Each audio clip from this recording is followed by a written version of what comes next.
Welcome back. વધુ એક નકલી અધિકારીનો પર્દાફાશ થયો છે. વાંકાનેરના મેહુલ શાહ સામે ફરિયાદ દાખલ થઈ છે. અલગ અલગ લોકો સાથે છેતરપિંડી આચરી છે તેણે. મહેસૂલ વિભાગમાં ઊંચા હોદ્દા ઉપર હોવાની ઓળખ આપતો હતો અને છેતરપિંડી આચરતો. ટ્રાવેલ એજન્સીના માલિક પાસેથી કાર ભાડે લીધી અને સાયન્સ એન્ડ રિસર્ચ ડેવલપમેન્ટની સહીવાળો લેટર આપ્યો. તો કારમાં ભારત સરકારનું બોર્ડ લગાવ્યું અને સ્કૂલમાં ક્લાર્કની નોકરી આપવાના નામે 3 લાખ રૂપિયા પડાવ્યા. તો સ્કૂલમાં કલરકામ કરાવીને 2,40,000 રૂપિયા ન ચૂકવ્યા અને અસારવાની સ્કૂલમાં ટ્રસ્ટી હોવાની પણ ઓળખ આપી હતી. તો સ્કૂલમાં ટ્રસ્ટી હોવાનું કહીને પિકનિક માટે બસ ભાડે કરી હતી. નોકરીએ એક બાઉન્સરને પણ તેણે રાખ્યો હતો અને કારમાં સાયરન અને સફેદ પડદા પણ લગાવ્યા હતા. તો ક્રાઇમ બ્રાન્ચે ગુનો નોંધી હવે આગળની તપાસ હાથ ધરી છે. તો આજ મુદ્દે સંવાદદાતા દીપક સોલંકી ફોનલાઈન પર. દીપક, વધુ એક નકલી અધિકારી ઝડપાયો છે. આ નકલી અધિકારીનો પર્દાફાશ થયો છે. કેવી રીતે અને ક્રાઇમ બ્રાન્ચના સકંજામાં કેવી રીતે આવ્યો?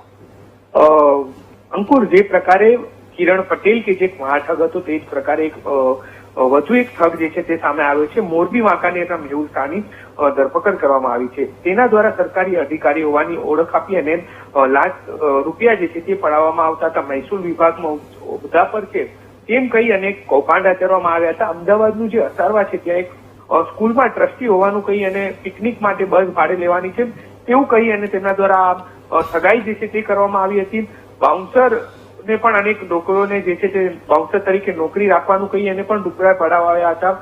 જિલ્લા શિક્ષણ અધિકારીના જે સહી છે તેના બોગસ લેટરો પણ બનાવવામાં આવ્યા હતા. આ તમામ બાબતોની ફરિયાદો થઈ અને ત્યારબાદ આ ફરિયાદ નોંધાતા જે ક્રાઇમ બ્રાન્ચ છે તેના દ્વારા કાર્યવાહી કરી અને આ મેહુલ શાહ જે છે કે જે મહાઠગ છે તેની ધરપકડ કરવામાં આવી છે. અંકુર જી બિલકુલ દીપક, સમગ્ર માહિતી સાથે જોડાવા બદલ આપનો આભાર.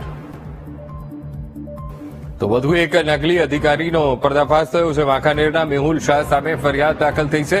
મહેસૂલ વિભાગમાં ઉચ્ચ અધિકારી તરીકેની ઓળખ આપી અને અનેક લોકો સાથે તેણે છેતરપિંડી આચરી છે.